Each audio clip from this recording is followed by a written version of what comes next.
All right, so let me do one quick thing here.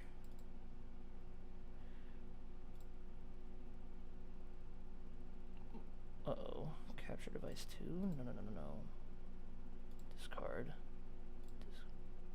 Display capture. There we go. All right, I got you. Where did you go, though? Uh-oh. Where did I move your face to? This is so not professional of me. Guys, we do have Ninja614 here. I just totally goofed. Let me just do this quickly. I'm sorry. Let me out! Let me out! I captured him. Chat, help me! Display capture. Nope. Yes. There you go. All right, now you're huge. Now let me just get you to the size that I want you at. And there we go.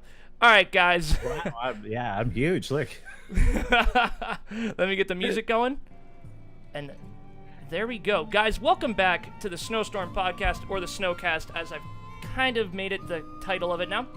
I think this is the 8th or the 9th podcast we're doing, and we have none other, guys, than the man, the myth, the legend himself, Ninja614. Ninja, thank you so much for joining me, my man. You're welcome. My pleasure. I sincerely apologize for that goof there at the beginning. I don't know why I didn't set that up before. That's it. Hanging up call. Yep, leaves. He's done. I'm done.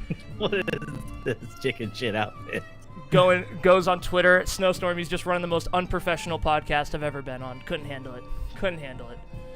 But for anyone who doesn't know, excuse me, Ninja614, guys, he is a Twitch streamer, usually streaming right around 9:30, 10 p.m. at night, going into the wee hours of the morning. This guy is a champ. Something we're going to explore tonight, and something that I'm personally interested in, is how the lifestyle of a streamer who also is working. I've had a lot of people on who stream and do YouTube and other things as their full-time job, but Ninja has a family, he has a other job, and he's also one of, in my opinion, the best ESO streamers, and just so fun to watch. So, and as he told me before the stream, and I'm not lying, guys, he said, well, he's a pretty big deal. So we're gonna dive into all those things. So Ninja, I guess the first question I have for you is, how is that juggling of all the things that go on in Ninja's life going? And yeah, kind of elaborate on that for us. It's not going too great. I get about 2 to 4 hours of sleep a night, and so my health is taking a hit. Because I work, 40 to 60 hours a week with my day job, and then I'm streaming 30 to 35 hours a week on Twitch. And I would like to slowly work towards flipping that, so that I'm doing way more streaming, and maybe, because I'm self-employed. I've been self-employed since 2003. I own a small software company, but I have some contracts right now in place that require me to be available during business hours. So even if I wanted to during the week, there's really no way for me to stream until after, the day is done, and then we have dinner time and school stuff and children and the wife and life and, being a husband for at least a few minutes in between all of the things. So, I mean, but the long-term goal is to one day quit the day job and do streaming content creation full time. So, it's worth it in the grand scheme of things, if everything works out the way that I hope. One day I can look back and go, remember how rough that year or 2 years was of the grind, and then one day be able to finally rest and get good sleep and have a reasonable schedule and start paying attention to my health again. It's so important too. And I don't even have all the things on my plate that you have, because I'm not married, I don't have children. I live with my family, and it's hard to find time for them and sleep and stream and do the day job all day. And something definitely takes the hit. For me, it's been the family time, because I can't even operate if I haven't slept. And maybe I need to get a little more addicted to coffee. I don't know, maybe that's the answer. But yeah, it's definitely tough. Steady drip of caffeine. Yeah. Go ahead. You're right. You made a point there. Some things have to give, and some things did. I was president of the motorcycle club that I'm in now for 6 years.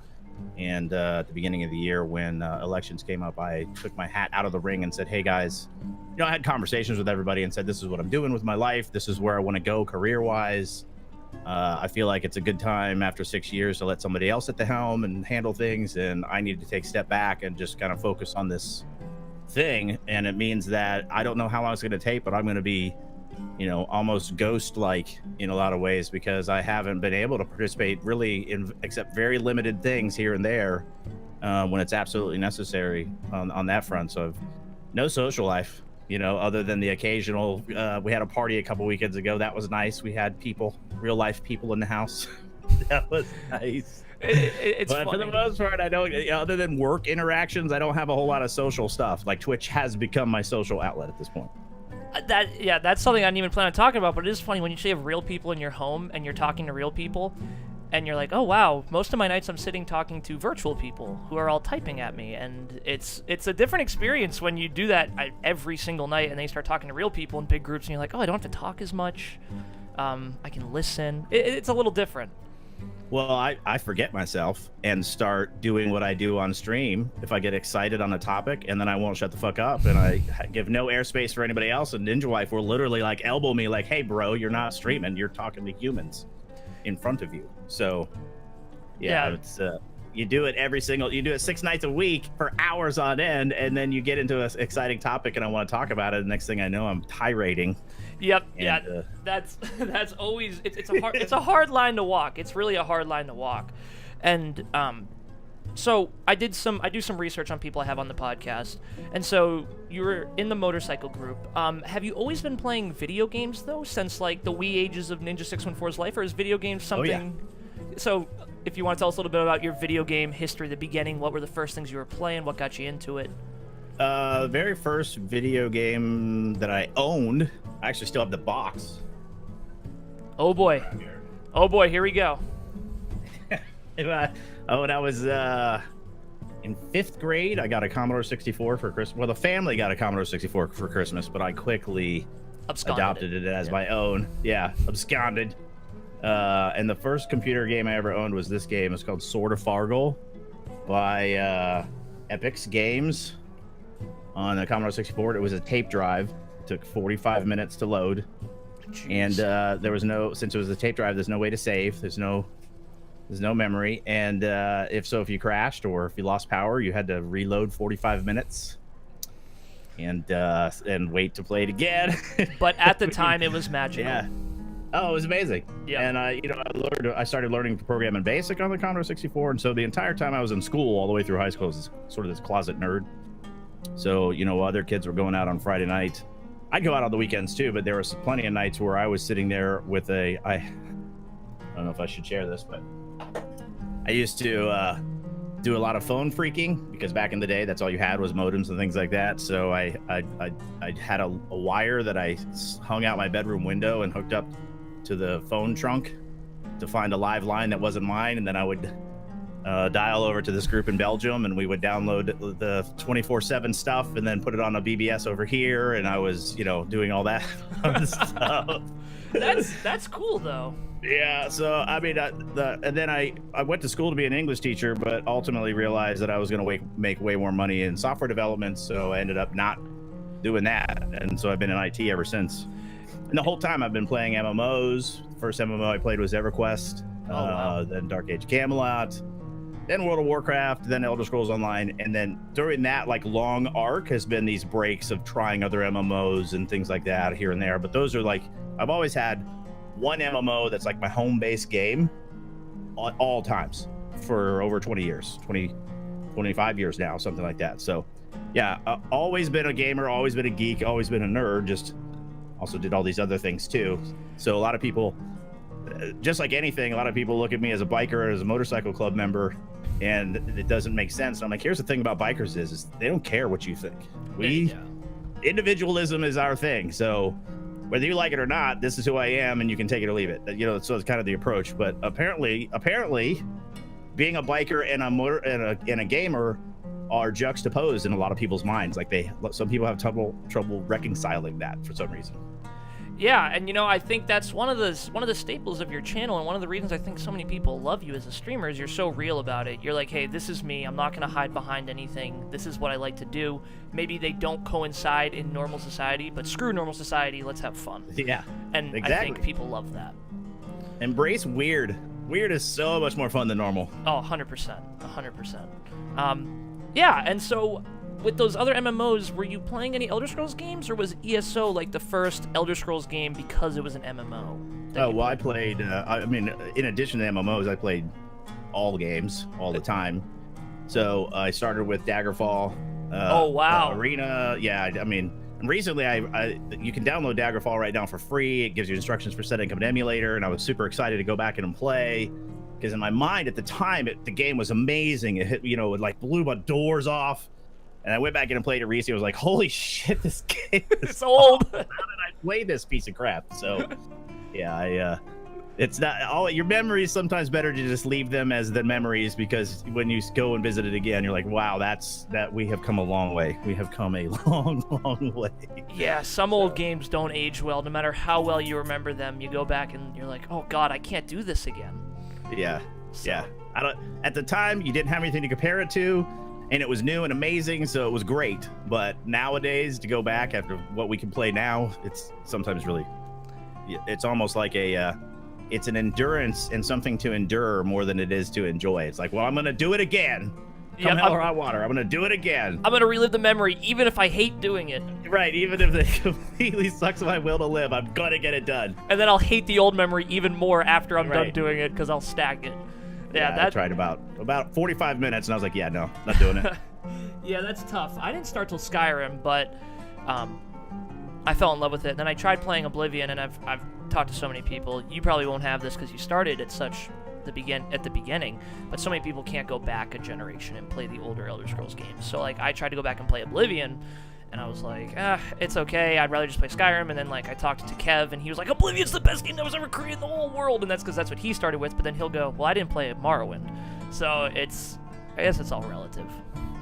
My favorite of them, of the non-MMO versions, would be Morrowind, because I mean, technically, obviously, it's dated and it's chunky and it doesn't, and there are some mods and add-ons you can get to make it run better and look better in today's computers. So it's at least not a complete, piece of crap. But what was great about it is the amount of content that was in there was holy smokes. Like, it was unbelievable how much content there was in the game. Like, the story was so well written. It wasn't voice acted. You had to read. It was old school, so you had to, do all that fun stuff. But yeah, it's in my opinion, in terms of like overall amount of content and story, Morrowind is the best. But I totally get it. If you're used to a certain level of technology and then you try to go back and play, it's hard to sometimes look past that and just get into the story, because you're just hung up on how crappy the game looks or runs or plays, and everything looks like potatoes. And yeah, I get it.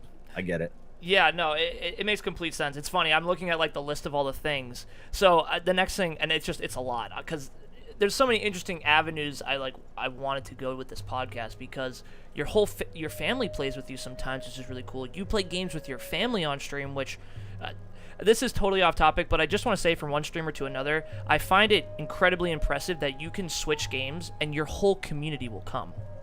I remember you streamed Fortnite one time with your son, and I was like, oh, this is really cool. And you were pulling really great numbers, and I said it to my Discord. I'm like, go watch this, guys. I'm not trying to like blow smoke up your ass, but I'm just saying it's a really impressive thing to have a community that backs like that. Well, the Ninja614 community is freaking amazing. They have carried Ninja Wife and I went through something a year and a half ago that was I'm not going to go into details, but it was traumatic and caused a lot of problems in the nothing between us, but something happened to us. Excuse me. Sorry, got a tickle in my throat. That's all good. And hang on. And so when I started streaming, it was this, let's try something different. I'm playing video games at the end of the day. And anyway, and I've been watching streamers this entire time. So I was like, I already, I've been a YouTuber. I already know how this stuff works. Sorry, I got a tickle in my throat. Hang on. No worries. Take your time. To everyone watching, I appreciate it. Thank you guys for hanging out. Ninja614 needs to cough out the bug in his throat.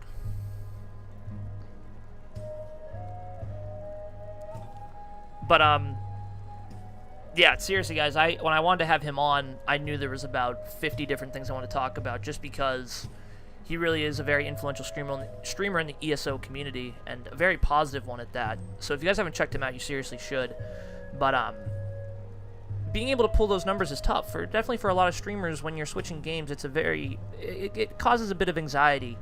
And you think to yourself, do people like me because of me or because of the game I'm playing? And sometimes, it's both. Sometimes people just want to watch a certain game and they like that you play the game. And then when you play a game they don't want to watch. So it's tough. All right, sorry about that. No worries at all. You ever get one of those like tickles in your throat? And they no just matter don't what, go you gotta like hack to like scratch it. Yep, completely Figured understand. I'd mute the mic and avoid doing that on stream for you, as I make my. It would have been a clip. So anyway, I started streaming on a whim just to see. I tried it one night, had a good time, got my first follower. It's like, this is kind of cool. I'm gonna go for it. So over that weekend, it was a Friday night. Over that weekend, I talked to Ninja Wife and I said, hey, I want to try this thing, but I don't do anything a little bit. I don't ever like just dabble. I like when I finally like made a decision in my mind, I want to go for it. I want to go for it. So I said, give me 6 months and let's see where it goes. Let's see what happens.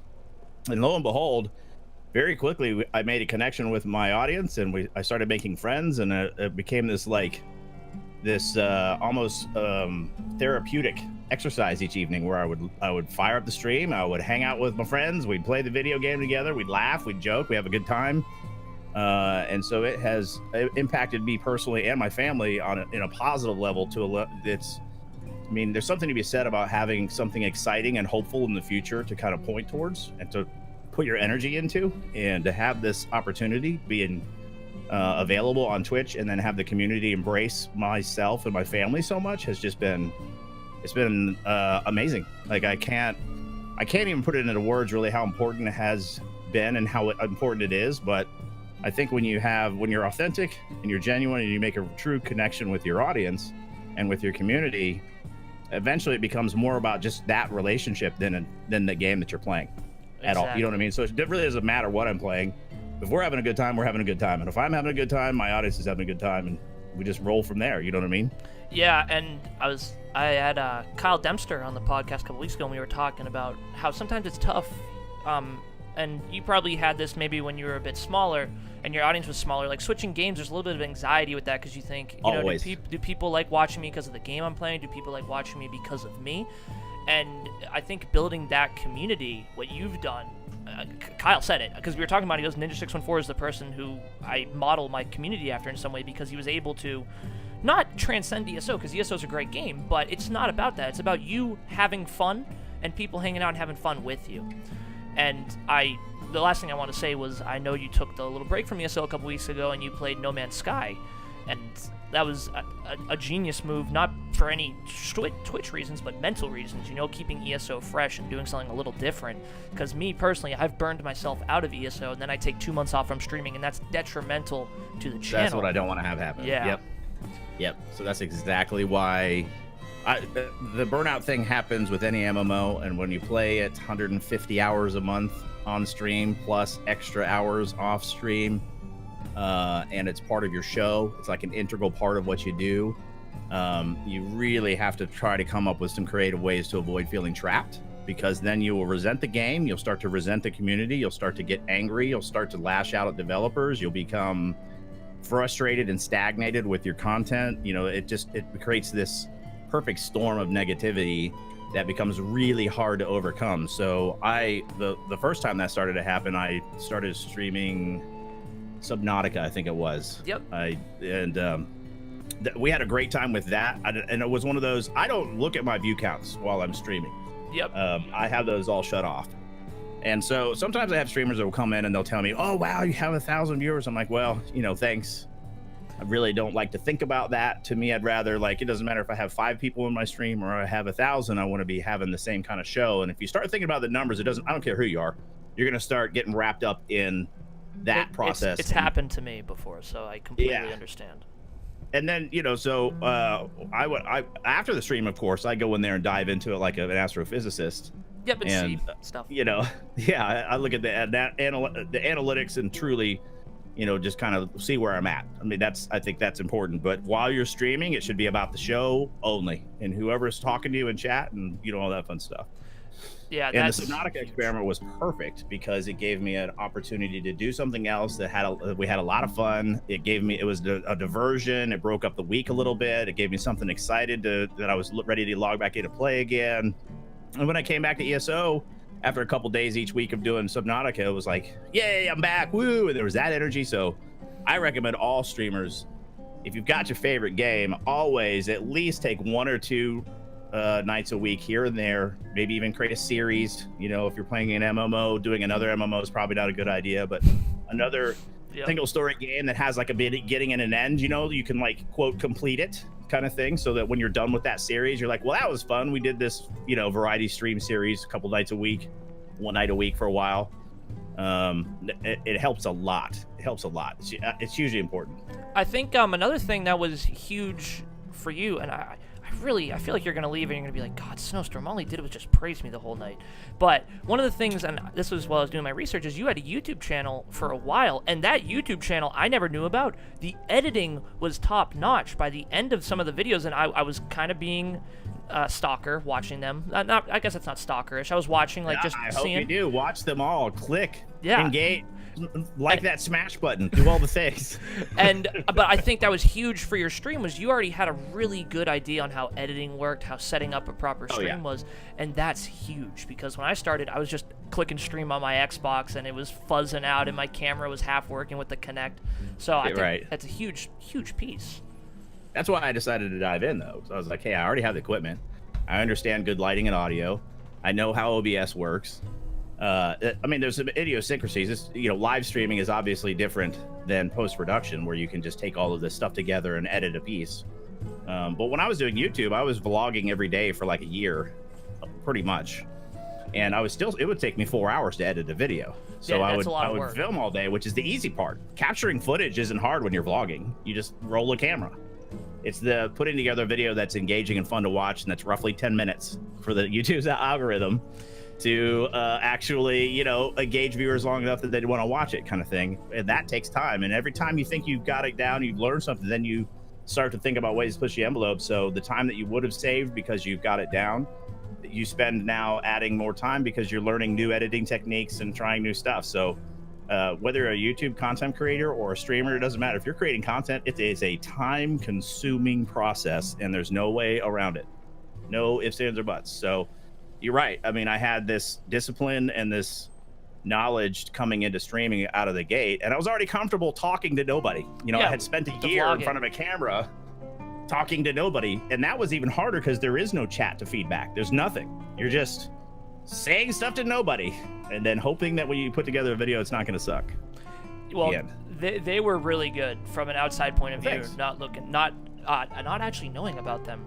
And it's funny too. The only other thing I was going to say was, a lot of streamers click on my YouTube channel, and even with me, I have like an easy mag sork build for VMA. I have, this is how you do this, like ESO tutorial stuff, which I quickly came to learn everyone does, so it's not really differentiating yourself, so I've kind of put that on hold and really focused on the stream. But with you click on it, and oh, he has life vlogs. And the other thing I want to talk about streaming is you've streamed with your family before, which is also really freaking cool. You've had your wife on, you've had your son on, and you've played, you and your son have played Fortnite, you and your son have played ESO, you and your wife have played ESO. And so I wanted to ask, does like your family, like, so they obviously support the streaming, but like, do it? I mean, you're a pretty popular ESO streamer. Do they understand like the severity of like how much you've already come? They do to a certain degree, but the running joke in the house is the whole "I'm a big deal" thing. Like, that's just the, I mean, it's hilarious, you know, because in our little world, in our little ESO fan world, my stream is doing very well. But in the grand scheme of like the Twitch as a platform, in terms of, you know, like, I'm really not. I'm nobody. You know what I mean? I'm not. In our directory, sure, I'm doing very well, and the stream has been hugely successful, and it has offered a ability for, you know, it has financially helped us tremendously. So it's massive from our perspective, but from the rest of the world's perspective, I'm just a dude. You know what I mean? I'm just a biker with tattoos. You know what I mean? There's I'm not actually a big deal at all, but that's the joke. So, you know, Ninja Wife gets it, but doesn't. She's not really. She's as casual as you can get. Like, if there's a rank lower than casual gamer, that's Ninja Wife. You know what I mean? So I share with her the numbers, and I try to put it in perspective for her so that she understands, like, when there's a new milestone or something that's new, you know, we've reached a new thing. We're like, oh man, this is so amazing. Can you believe we've come to this point? And she's always just like, Cool. Good job, honey. High five. Cool story, bro. Yeah, exactly. So she's a supportive, very extremely supportive, 110% in, loves the community, has fallen in love with the ESO fam, all of it. She's totally into the social aspect of it and the relationship side. But in terms of like the success of the stream numbers, and it doesn't, like, it's important to her, but not really. You know what I mean? Like, she doesn't. I think it's fair to say an ESO streamer can appreciate the Ninja614 channel and how it's doing more than maybe an outside person, right? Yeah.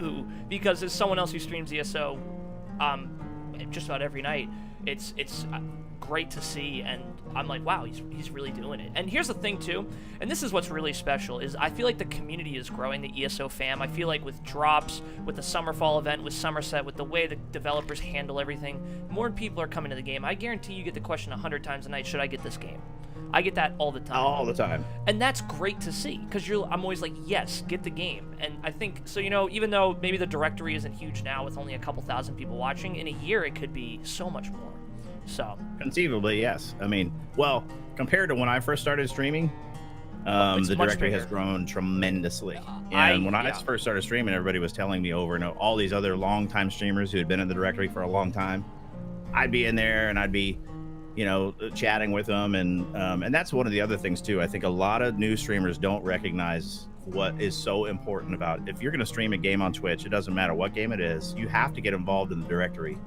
And you have to build real relationships, to get involved with the community. You have to spend time and energy building friendships and playing with other people in the game. That's more important than anything else. Your gameplay, your level of gameplay.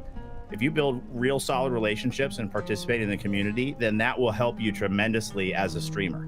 More importantly than anything else that you can do. If you make an active effort to become involved in the conversation and become relevant in that sense, then all of the other things that you're hoping to get have the best chance to happen. You know what I mean? If you just turn on the camera and stream and then turn off the camera and go to bed, and during the day and before and after stream you're not spending time and energy participating in the directory and in the game and then just in the general community, no one's ever going to find you. No one's, you know what I mean? Like, the people that are growing are the ones that are, if you see them, they are in other people's streams all day long. Every day you'll see them around. You'll be like, hey, how you doing? It's, you know what I mean? It's like, it truly is community building in that sense. Especially with ESO too. I feel like totally. I feel like the ESO fam loves to support people who support them. So yeah, right. And so when I started streaming in the ESO directory, all these old streamers who'd been a long time was like, you can't get partnered in this directory. And I said to myself, bullshit. Yeah, I started streaming, actually, I've taken a lot of breaks, but I started streaming in 2015 with the crappy Xbox and everything. Right. And I remember one night I had 10 viewers and we were third in the directory. Yeah. And now I look and we'll be at 30, 40, and I look at the directory and there are 40 people who are just killing it. And I'm like, honestly, that's amazing. That's not like, oh, I'm mad I'm not higher in the directory. It's, oh my God, the game is growing. Thank you. I can still stream this. It's viable. And that's something that's nice to see. That's important. I mean, we're in a sweet spot right now in that the directory is at a certain size where if you start streaming here and build a community, you have a chance to get noticed.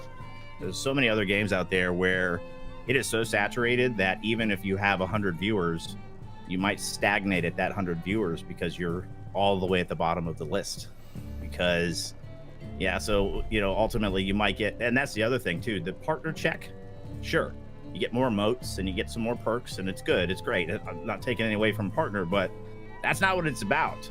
It's really not. At the end of the day, that doesn't make you a better streamer at all. What makes you a better streamer is doing the work to become a better streamer. Whether or not you get that check mark, because there are other streamers out there that have a purple check mark and stream in other directories, but their community is stagnant. Their growth is maybe even on a downward trend because they aren't doing all the things that successful streamers in other directories like this one, where you have an opportunity to be noticed and when you have an opportunity to like actually get involved in the conversation, where you go in a lot of people want to be the other ninja, the blue-haired one. Yep. Yeah. I figure that's a joke in the family. They see that guy making $500,000 a month, and so they're like, I'm gonna stream Fortnite, I'm gonna make a bunch of money. Well, That's a terrible tactic because the guy that's making all that money is already doing it. Exactly. So, you know what I mean? Like that gravy chain is left. You missed it. It's time to, if that's your goal is to do this full time and actually be able to feed yourself doing it, trying to stream in Fortnite on Twitch is a horrible idea. Yeah. Just from a strategy standpoint. Yeah, I don't know how much you get it, but I'll get a lot of messages. Hey, I'm looking to grow my stream. What should I do? And I always find that ironic when they ask me, because I'm like, if you want 20 people, do this, this, this, and this. And that's just basically what you've said. You know, when the thing I always say is have fun. You know, if you want to stream, I feel like there's like two avenues you can take Twitch. Hey, I want to stream for fun and just have fun doing it. Go ahead and play Fortnite. Or hey, I want to actually grow a community of people. Fortnite's gonna be a tough game to do it because of, like you said, it's a very saturated market. So, I agree 100%. Yeah, at the end of the day, consistent schedule. I always, you know, I have like this mantra for all streamers that ask me. I'm like, do good content,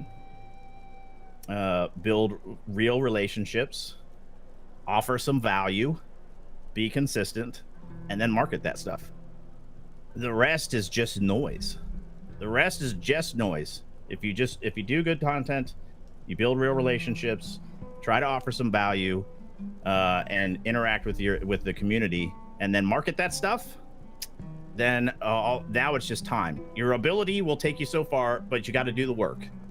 But if you don't do the work, it doesn't matter how talented you are, you're never going to get there. Yep. And then also unless have you fun get doing super it. duper lucky. Yeah. Yeah. Sure, yeah. I mean, obviously have fun first.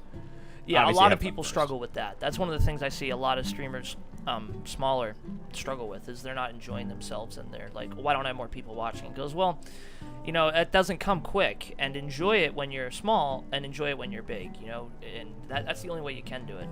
Well, if you're not having fun streaming, why are you doing it? Yeah, If exactly. you're just in it for the money you're in the wrong business. Yeah, go You're buy in the wrong lottery business. tickets. Yes, It might if you're just in get it you for the more money faster. But, Because if I calculated how, even my channel's doing very, very well, but if I calculated what I was getting paid per hour, it's still just a hair above minimum wage. Like, it's not like Yeah. I'm making a killing over here. No, yeah, and you're bigger than most ESO streamers, so most ESO streamers are half of minimum wage, if that. Yeah. So, But yeah. if you consider how much it takes work-wise to do it, It's a not, lot. This isn't a lucrative business. It can be. There is opportunity out there, but it takes work. And it can be Takes it can be a lot of great time too. That's the other thing. You know, maybe the money isn't great, but for me, I just have a blast doing it. It's really, you know, I want to do it because I have fun doing it. I would maybe not as aggressive as the schedule I am now, but I will probably always be streaming no matter what happens, just because, like, I need it in my life now. Like, I have. It's like It's a thing. weird addiction. It's a very It weird is. addiction. You feel guilty when you don't do it. I'm taking 3 days off after tonight because I'm going to visit my brother at college in Indiana, and I was talking to my dad, and I'm like, I looked at like the last 100 days of me streaming. I never took 3 days off. And I was like, this is the first time. I was like, wow, It's gonna kinda feel shocking. weird, man. Yeah. It's gonna feel real weird. So I'm kind of preparing myself mentally for that, because I'm gonna be like, oh no, because I think all content creators, regardless, YouTube, Twitch, you always have like that fear, oh, don't leave, which they won't, Yeah. but maybe they do if you're toxic and a jerk. Don't forget about me, but, guys. But it's so true. That's such an insecurity for so many streamers. They're like, I gotta keep streaming because I don't want people to forget about me. It's scary. It's true. It's true. It's a lot. It's not easy. It's a tough line to walk. I honestly, the notes have kind of gone off. I didn't mean to make it this Twitch oriented, but it's really nice getting to hear a Twitch partner and sort of someone who is kind of a big deal. kind of a big deal. Kind of a big deal. Just getting to hear your being very open about it. I really appreciate it. Seriously, a lot of people are very closed, and I don't want to say anything. I don't want to do anything wrong. So. I want to be very transparent about it. I mean, ultimately, your viewers are funding your. If you're like me and you're trying to do this full time, to me, that's another thing that I always try to practice is that you can make it about a business, and you can do all of that stuff, and you can also be a good human at the same time. You can do both. They don't have to be in two different camps. Like, you really can be a good human and be good to people and to yourself, and also talk about and do the business side of it. You know, it's possible to be a successful business person and a good person at the same time. You don't have to do this cutthroat competitive bullshit that so much of the noise that's out there seems to kind of Create. Yeah, or repeat this sort of idea that you got to step on people. It's a dog-eat-dog world. I don't agree. I don't think that it's entirely true. I agree, and I think in the ESO directory that couldn't be more true. I feel like everyone's just so supportive of each other, the smallest streamer to the biggest streamer. We're all giving each other hosts, shouting out each other, being like, hey, you should check out this person when you get some time. They are a good content creator, and I think that's huge. It is. We are fortunate in this directory because there are other Twitch directories. I don't know if you spend a lot of time in other ones where... Oh, it's bad. Ooh, doggy. It's bad. Yeah, it's bad. rough. Yeah, it's horrible. Yeah, I was It's talking... not bad, it's horrible. It's terrible. I was talking to someone about a different game, and they go, why do you play ESO only? And I'm like, well, one of the biggest reasons is the community. It's just so positive. Anyone who comes to chat, it's just such a like fun experience. And they were like, well, other chats are like that. I'm like, not really. I'm like, there are some games that have positive communities for sure, but a lot of Twitch communities are very toxic. They don't want to help. They're not friendly. It's not fun. Yeah, and the streamers aren't helping each other out, and they're trash talking each other on stream, and I mean, it's just yeah, not good stuff. Yeah. So I gravitate more towards the directories where I get the vibe like we have in ESO, and unfortunately, we are the minority of directories that have that kind of vibe going on. Warframe's another one. Warframe also has a very similar kind of very supportive, friendly, willing to help you out kind of vibe going on over there too. So it's really kind of cool. Even if you don't play the game, there's some really great streamers over there as well that are fun to watch, and the community's great. And if you ask noob questions, they're more than willing to help. So I've streamed it a few times, and when I've had viewers come in and actually get in a group with me and literally walk me through it like I was 4 years old to help me understand some of the weird stuff that's going on in that game. It's pretty amazing. That's awesome. Yeah. So something else we obviously need to talk about is Elder Scrolls Online. Yep. I was told to call you by Ekleveth your moistness. I was talking to her yesterday. She was running some dungeons with me, and she goes, who's on the podcast this week? I'm like, I got Ninja614. And she goes, call him your moistness. And don't tell her I told you, but I had to. I wasn't just going to come on and be like, all right, your moistness. I would have known as soon as if you started addressing me as his moistness, I would have totally. Oh, you've been talking to Ekleveth, I see. Yeah, but, she had me on her channel. Oh, did she? Oh, awesome. Yeah. And apparently I am the Daedric Prince of Ekleveth's channel, the Ninja614 Daedric Prince. And so she had this whole battery of questions, and she's created like lore around the Ninja614 Daedric Prince. It's pretty funny. It was an entertaining bit we did over there. That was fun. She's awesome. So I guess what got you into ESO? What pulled you towards this game? Was it a recommendation? Was it just, an Elder Scrolls MMO? That sounds interesting. Well, yeah, I was playing World of Warcraft, and I saw this was coming, and who doesn't love Elder Scrolls? I mean, if you're in Elder Scrolls Online, you've probably, more than likely, played at least Skyrim, if not something else. So I was like, hell yeah, an Elder Scrolls MMO, I'm totally going to check that out. And in the beginning, I went ham for about 6 months, and just like every new MMO, you get to that point where you're endgame, and you realize now the developers, you've run out of their content, you run ahead of where they are. Yep. And so they put in these artificial grinds in order to try to slow you down, and it's boring and it sucks. And so I took a break, and so for a while there was like 6 months on, 6 months off, 6 months on, 6 months off. Exactly. And then April of last year, when I came back after Legion of World of Warcraft, I decided I was done with that game.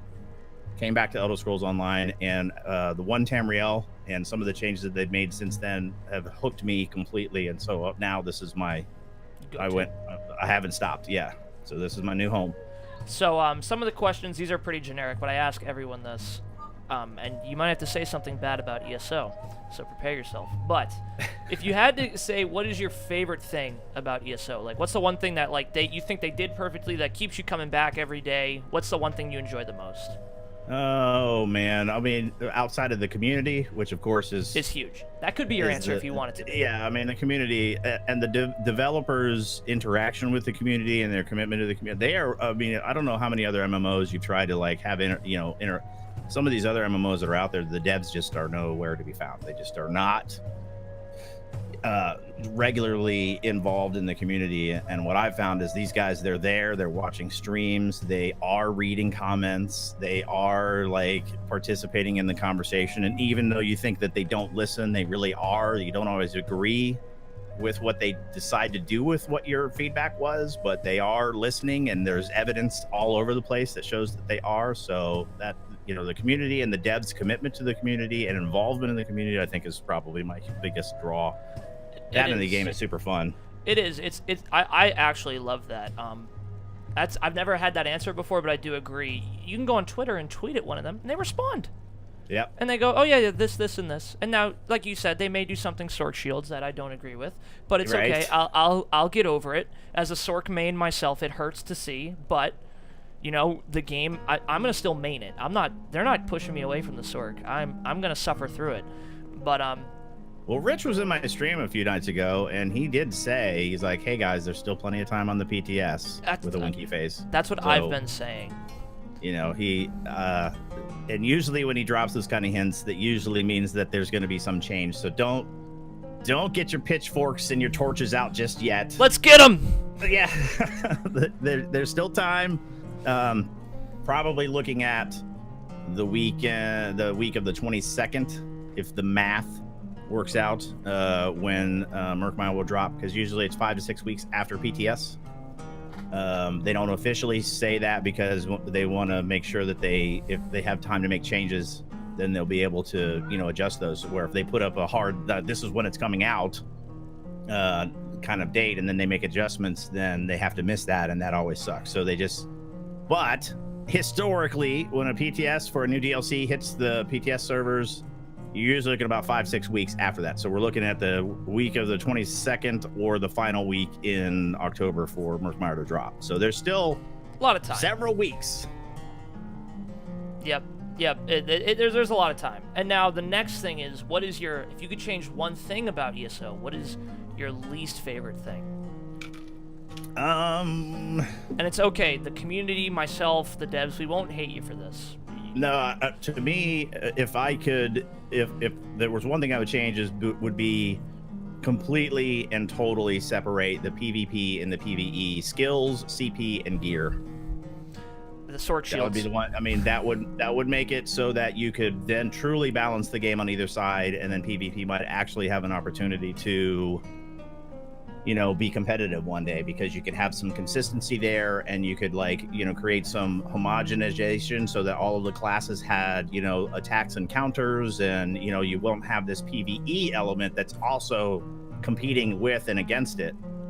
But I talked to the devs when I was out there, and their answer was, well, it quadruples the level of effort for them to do that. More staff, because it's two huge staff, things. development time, all of the things that goes with it. So read between the lines, probably not going to happen. Honestly, anytime soon, if ever. I think that's a genius idea, because the only thing I'm going to add to that is I feel like they're pulling on each other more than they're pushing each other into a better direction. I feel like with the Sork Shield, that was clearly something directed at PvP. Sorks are very tanky in PvP. They have some dirty executes, and PvP players are sick of it, and that's completely fine. I've heard plenty of PvP streamers get angry about it, and now it's affecting the PvE players, and now VMA is going to be a real pain in the butt for anyone who can only do it on a Sork, myself. So it's... endgame vet trials. A lot of the games, the endgame mechanics are very much centered around these sort of stacking one-shot mechanics. And when you're a light armor wearing, squishy Magicka user, having those shields is your only answer to, pull yourself out of a sticky situation. So the Magsork thing from the shield, I think a better solution, rather than adding a 1-second cast time, is to lower the base cost, but then add a percentage increase the more times that you spam it in a given amount of time, so that it gives you that, oh crap, shield opportunity to get out of the way and survive, a sticky situation in PvE. But in PvP, you can't spam it endlessly, because you'll be out of Magicka and then you're a sitting duck. That's genius. That seems to me like a way smarter way to handle it than this 1-second cast time, because the 1-second cast time completely wrecks most Magicka builds in veteran endgame content. It's just going to be, because no healer can heal through these one-shot mechanics. It's just not a thing. There's no possible way. So unless they decide to introduce a new skill for healers that does a AoE shield, then that could be I don't know. But this 1-second cast thing is just, I can't disagree with it strongly enough. Yeah, it's a mess. I'm going to admit something. So for all my viewers, anyone who knows, a lot of the time you go later in the night to me, so I always shoot you a host, because I'm always like, guys, you should go watch him if you're not watching Ninja. And so Appreciate it. I'll put you on my phone, and I literally go to sleep with your stream on sometimes. And I know that sounds so creepy, but it's just like listening to like the conversations and stuff. Like I learn a lot. And you said one night it's killing a play style. It's not just killing a skill. It's a whole play style. And that's what's devastating. And when you said that, I kind of like sat up and I was like, that's so true. It was like I sat up and had a revelation. I'm like, that's the problem. So you've got people for 4 years have been playing this way, and now all of a sudden completely wrecks that play style. And it also the reason why that play style is so important is because so much of the end game needs it. You know, so much of the end game content requires that survivability in order to complete it, and without it, I don't know what we're gonna do. I mean, I really don't. There are certain players, there are top 1% who will find a way, who have the speed and the skill to survive, but they just further moved the goalpost out of the reach of your average player.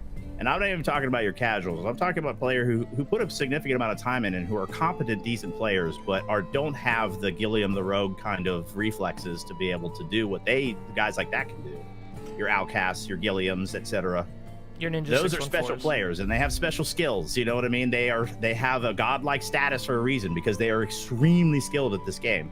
Most of us aren't like that. Most of us, we practice, we get good, and we're competent enough to complete the content. And maybe we won't get the super duper end game scores, but at least we can get it done. Well, this makes it so you can't even get it done.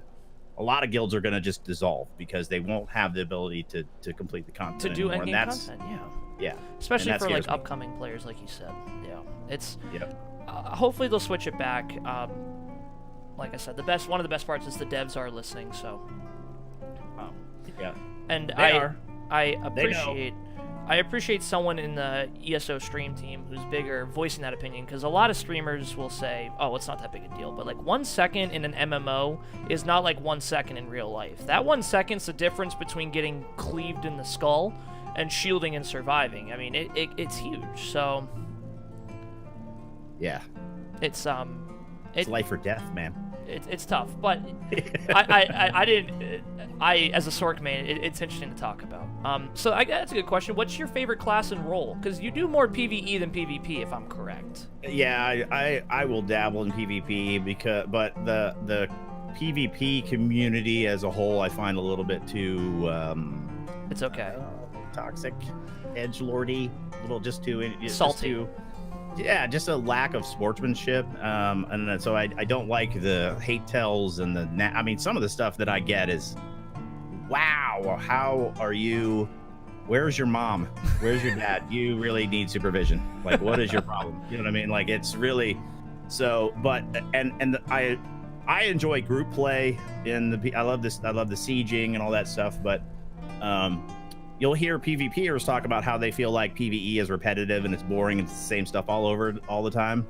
I feel the same way about PvP. I feel like it's just it's the same shit over and over and over again all the time. You kill dudes, you die, you respawn, you kill dudes, you die, you respawn, you take a keep, you run to the next keep, you come back, take the keep that you just took that just got took again, you do it again. Like, it just feels...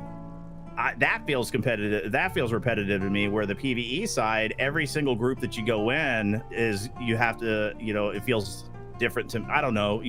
There's arguments to say that it's repetitive no matter what because you're doing the same content over and over again. So, but PvP just feels to me like it's a repetitive thing. So I enjoy it, but I get bored with it before too long, and then I just want to go back to crushing monsters. And plus it's difficult for me to like PvP and have conversations with chat because I'm my head's on a swivel and I'm looking at the stuff and then the Twitch community for PvP also has a tendency to be a little bit more backseat driving. Like, they love to come in chat when you start PvPing, and then you start getting nonstop commentary on how you're doing, and I'm like, I'm just trying to have fun with my friends here. Can we, I don't care what your opinion is about my gameplay. I know I'm not I don't play PvP enough to be good at it, nor did I ever claim to be. Just let me have a good time here, okay? That kind of stuff. 100%. 100%. I think the thing with PvE, I think you can make non-conventional builds work. a little easier than PvP builds. Sometimes PvP, Totally. you have to be running that meta build to contend. Not all the time. Not all the time. If you're a good PvPer and you understand how the back end works and how a lot of moves and armor sets work, you can do it. But with PvE, every time you're in a dungeon, you almost said it, there's a new group of people you're doing it with, and you have to accommodate to that. Sometimes the tank may not be as good as everyone else, and now you have to work around that. Or sometimes one of the DPS may not be as good, so you have to work around that. And that, I think, makes it interesting. Totally. Yeah. But, and I'm not knocking people who enjoy PvP at all. Oh, no, yeah, I get it. If that's your jam, that's your jam. For me personally, though, I use the same argument that a lot of diehard PvP players use about PvE, is that they feel like it's repetitive and boring. Well, same thing. I feel like PvP is repetitive and boring, and that's just my flavor. That's my personal preference. But I still do it. It's part of the game, and I actually don't like the whole segmenting out as I'm a PvP streamer or I'm a PvE streamer. Yeah. To me, I'm an ESO streamer, and I play all aspects of the game. I even dabble in housing from time to time. Very little, because I suck at it, and that one I lose interest pretty quick on that one. Mainly because I get overwhelmed with, oh man, so I need to get this and that and what, all these recipes and all that. Yeah, it's just way too much. So I enjoy housing mancers who are really good at that, and I like looking at what they can do with it. But me personally, I can't imagine I'll ever go ham on the housing. You know what I mean? Yeah, and I think the other thing too is with PvP and housing streams, it's kind of funny. I'm basically in the same boat you are. Maybe that's why I gravitate towards watching you so much, because you and me do a lot of the same content. I love watching him though. Like, I enjoy watching Fang Rush kick some butt. He's so good, and it's so fun to watch. And like, if I'm not doing anything, he's impressive. I'm like, oh my god, like, how is he doing this? And at the same time, Ninja Monkey and Ekleveth and so many other these housing creators I enjoy watching so much as well. I'm like, oh my god, like, Ekleveth made a motorcycle today. I'm like, what? Who does that in game? Like, out of pans? Like, it's insane. I'm like, I can't do that. So yeah, I'm aware of that motorcycle. It's a special project she's working on. It's pretty cool. Is it for the motorcycle guy I'm talking to right now? No, it's a secret. I don't know if somebody's watching or not. So it's a secret project. It's a secret project. All right, that's all I need to know. Yeah. That's all I need to know. So I usually have these go for about an hour. So we're at 54 minutes. But does your son? I know you guys have played. Have you played ESO together? I think you have. I think I've seen you guys play. Is he a big ESO guy, or is he into different video games? Well, we've got 3 boys. The 2 older ones don't want to be on stream. The middle one has expressed a little bit of interest here and there, but for the most part, this just in their jam. Where the young one, he's all about it, but he loves Fortnite. Yep. ESO doesn't hold his interest. I've never streamed ESO with him, because ESO is so like, now do this, now do that, now do this, now do that, and like he's not drawn to it in the same way that Fortnite is, and so we have played it together off stream, and he likes to make new characters. That's what he likes to do. He likes the character creation, and then he likes to make fancy armor, and so if the account that he's on doesn't have a whole bunch of really cool motifs and things for him to design a really cool looking dude, he loses interest quick. Like, this doesn't care. So Fortnite is his jam. So usually when we're streaming together, however, Fallout 76 is a good chance we might have all of us on stream at the same time playing Fallout 76. Yeah, that would be epic. It's hilarious. So I think I live in the twilight zone of you, where I'm the oldest of 3 boys, and we all are obsessed with ESO, but our dad hates it and won't play. And he's a big video game guy, so he's really into like tabletop games and like war strategy games, and I've tried to get him to play ESO, and he refuses to. So just know the twilight zone is real, and I'm the other side. That's hilarious. If my dad streamed, I would be on that in 2 seconds. I would be just like, oh, let's stream together, let's do this, because it's fun. I love streaming with other people. Me and my brother did it for a long time, but he's at school right now, but it's so fun. Oh, I agree. Yeah. Well, Ninja Scoot's hilarious. He's kind of a natural. Like, it just doesn't. The camera, the microphone, none of it phases him. He seems so comfortable. Totally at ease. Yeah, he's completely at ease with the whole thing. Loves it. He just gets really salty because, I'm busy interacting with chat and I'm not very good at the game, and I get distracted easily, and then we die, or I'm not helping him when he needs me to. And so, which is actually entertaining for everybody who's watching, because watching him rage is hilarious. But, the only reason why I play Fortnite is because he loves it. It's a father-son moment. I really don't enjoy the game myself. Hey, I commend you for it. I but commend he you. loves it, and everybody who's watching seems to love it. So Yeah, yeah, and I mean, I understand the draw with Fortnite too. It's a very casual game. You know, you can just boot it up and play. There's nothing to it. It's just, oh, I'm just gonna go play around, then I'm gonna go eat dinner. It's not ESO. Yeah. I feel like I sort of have a checklist and a job I have to do. Gotta do my writs. Right. Gotta do my dailies. Like, so for a lot of people, Yep. that's not a video game. That's just another Hashtag job. do your writs. So Do your writs. do them. I just got the Yep. lazy Rick Crafter actually, because I just moved to Oh, PC. man, so good. Plugins are just becoming absolute heaven to me. Yeah, but welcome to PC Master Race, man. oh, it's amazing. It's amazing. I Yeah. gotta start doing trials and stuff, and I'm only like 190, I think, 180. So I'm still like just working on leveling. You'll get there. But we are at our hour. Ninja, thank you so much for coming on the podcast, and I seriously appreciate you being so transparent just about everything. It was great having you. Well, I appreciate it, man. I'm glad you invited me. It was fun. I would definitely, if there's any time in the future, anything else, we'll have to have another one and at least reconvene on this Sork Shield dilemma and figure out what happened. Oh yeah. So the update on the Sork Shield dilemma. that'll be the name of the next one. Yes. Are you gonna be streaming tonight? I am. Yep, Guys. I'm gonna take a short break and then I'll be live. You guys got to go check this guy out. I bet you all have, but seriously, he's streaming every night, working hard. He has an amazing community. He's playing a bunch of games. He's playing ESO, but we know he'll always go and try out new stuff. So Fallout 76 in the future, it looks like. What I'm gonna do is I'm gonna put the stream on. We will be right back, and then I'm going to be right back. Believe it or not. So I'll see you guys very soon. Ninja, again, thank you for coming, my man. Thank you. Appreciate it. Bye, everybody.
Guys, how's it going? Thank you so much for that awesome podcast. Ninja614, thank you so much for being on, man. Guys, that was really just something special. Ninja614 has just been a huge influence on me as a streamer personally, and it was really special to have him on. I hope he enjoyed himself at least a little bit, and I hope